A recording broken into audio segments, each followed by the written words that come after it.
Hello दोस्तों, my name is आशीष। मैं आज आपको पढ़ाऊंगा रीजनिंग का महत्वपूर्ण टॉपिक समय अनुक्रम के बारे में। तो चलिए दोस्तों, बिना देरी किए स्टार्ट करते हैं। दोस्तों, हम जानते हैं कि घड़ी में 3 सुइयाँ होती है। बेसिकली जो सबसे बड़ी सुई होती है वो सेकंड वाली सुई होती है, वो जो सेकंड को दर्शाती है।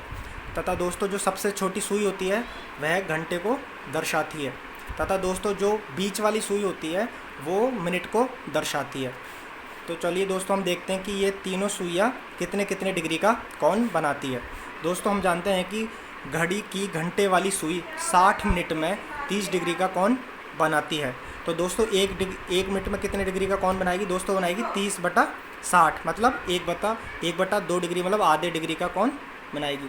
तो दोस्तों, घड़ी की जो घंटे वाली सुई होती है वो 1 घंटे में आधे डिग्री का कोण बनाएगी।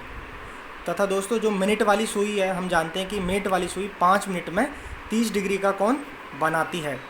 तो 1 मिनट में कितने डिग्री का कोण बनाएगी दोस्तों? तो 1 मिनट में मिनट वाली सुई कोण बनाएगी 30/5, मतलब 6 डिग्री का।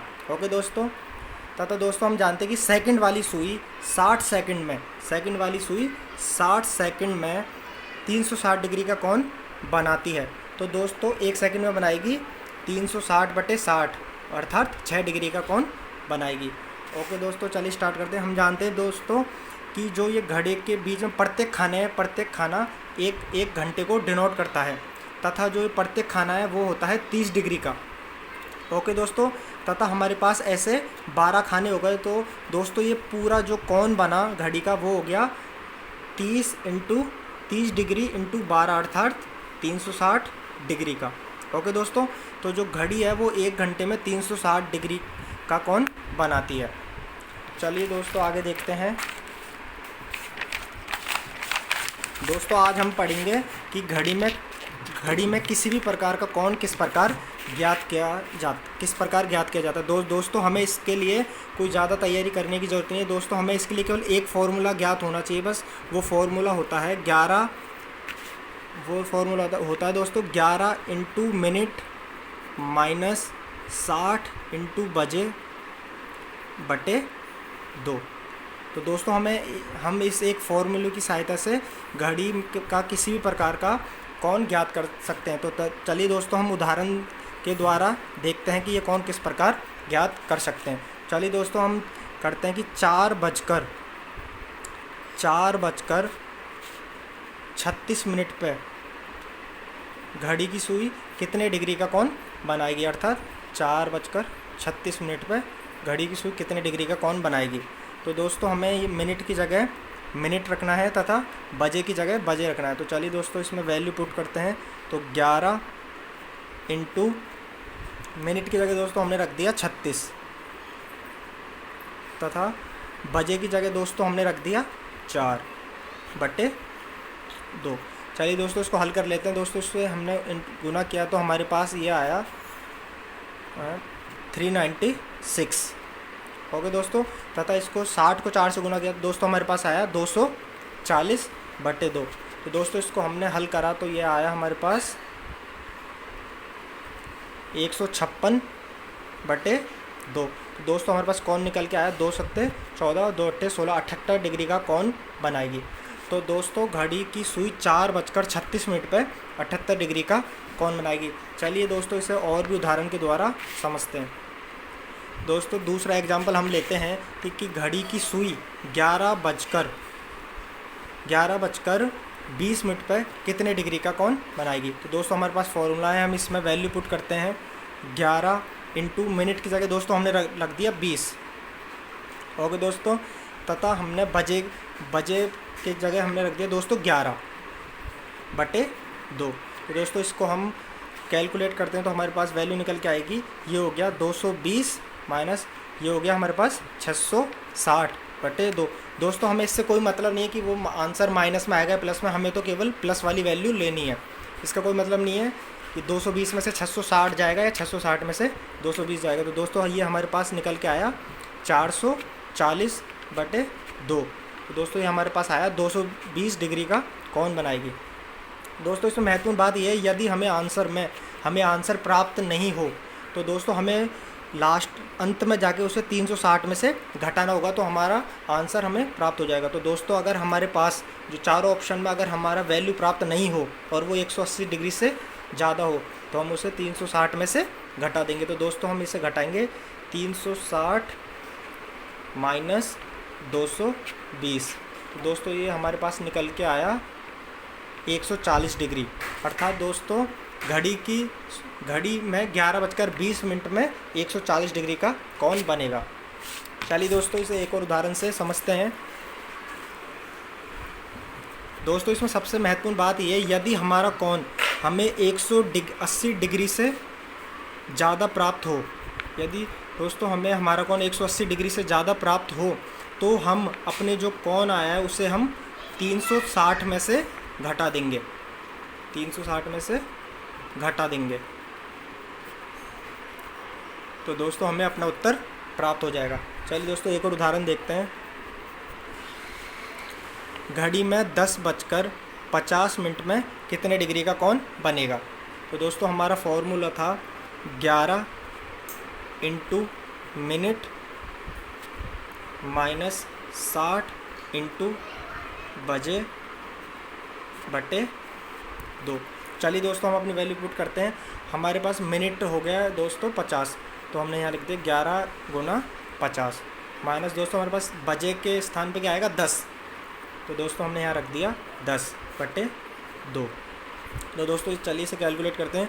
तो ये हो गया 11 पंजे 55, 550 माइनस दोस्तों ये हो गया 600/2। दोस्तों हम इसे कैलकुलेट करेंगे तो ये हमारे पास निकल के आएगा 50/2 अर्थात 25 डिग्री। तो दोस्तों 10:50 पर घड़ी की सुई 25 डिग्री का कौन बनाती है। चलिए दोस्तों ये टॉपिक हमारा पूर्ण हुआ। आइए दोस्तों हम देखते हैं कि घड़ी में दर्पण प्रतिबिंब किस प्रकार ज्ञात किया जाता है। दर्पण प्रतिबिंब।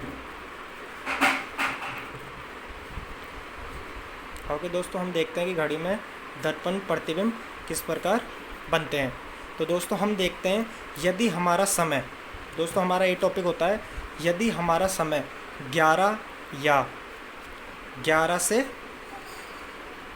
कम है। दोस्तों यदि हमारा समय 11 या 11 से कम है तो दोस्तों हम उसे 11:60 में से घटा देंगे, तो दोस्तों हमें दर्पण प्रतिबिंब प्राप्त हो जाएगा। चलिए दोस्तों उदाहरण से समझते हैं कि दर्पण प्रतिबिंब किस प्रकार प्राप्त होता है। चलिए दोस्तों यदि हमारा समय 11 या 11 से कम है, 11 या 11 से कम हो, तो दोस्तों पहली शर्त है यदि हमारा समय 11 या 11 से कम हो तो उसे हम 11:60 में से घटा देंगे।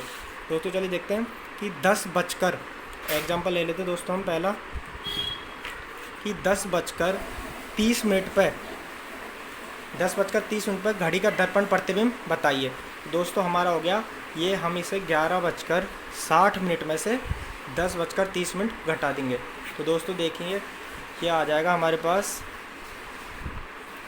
1:30। तो दोस्तों 10:30 पे घड़ी का दर्पण प्रतिबिंब क्या होगा, उसमें उस समय 1:30 बजे होंगे, अर्थात 1:30 हो रहेंगे। आइए दोस्तों हम दूसरा उदाहरण देखते हैं। घड़ी में 9:50 में घड़ी का दर्पण प्रतिबिंब बताइए। तो दोस्तों हम इसे सीधा सीधा क्या करेंगे 11:60 में से घटा देंगे 9:50 को। तो दोस्तों ये हमारे पास प्राप्त हुआ 2:10, अर्थात दोस्तों 9:50 पर घड़ी का दर्पण प्रतिबिंब होगा, अर्थात उसमें 2:10 बज रहे होंगे। तो चलिए दोस्तों ये तो हमारी पहली शर्त थी जब घड़ी का समय 11 या 11 से कम हो। ओके दोस्तों चलिए दोस्तों हम दूसरी कंडीशन देखते हैं जब घड़ी में समय 11 से अधिक हो। ओके दोस्तों यह हमारी दूसरी कंडीशन है जब घड़ी में जो दिया हुआ समय है वो 11 से अधिक होगा, 11 से अधिक होगा। तो दोस्तों हम उसे सीधा सीधा किस में से घटा देंगे 23:60 में से उससे दोस्तों हम घटा देंगे, तो हमें दर्पण प्रतिबिंब प्राप्त होगा। आइए दोस्तों देखते हैं कैसे उदाहरण से समझते हैं। दोस्तों हम देखते हैं कि 12:10 पर घड़ी का दर्पण प्रतिबिंब बताइए। तो दोस्तों दिया हुआ समय 11 से अधिक है, तो हम इसे 23:60 में से घटा देंगे। तो दोस्तों हमने 12:10 को 23:60 में से घटा दिया।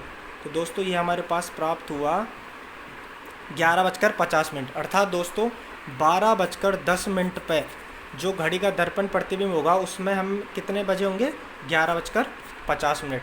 चलिए दोस्तों दूसरा उदाहरण देखते हैं कि 11:55 पे घड़ी का दर्पण प्रतिबिंब बताइए। तो दोस्तों दिया हुआ समय 11 से अधिक है, तो दोस्तों हम इसे सीधा 23:60 में से घटा देंगे। दोस्तों हमारा दिया हुआ समय है 11:55।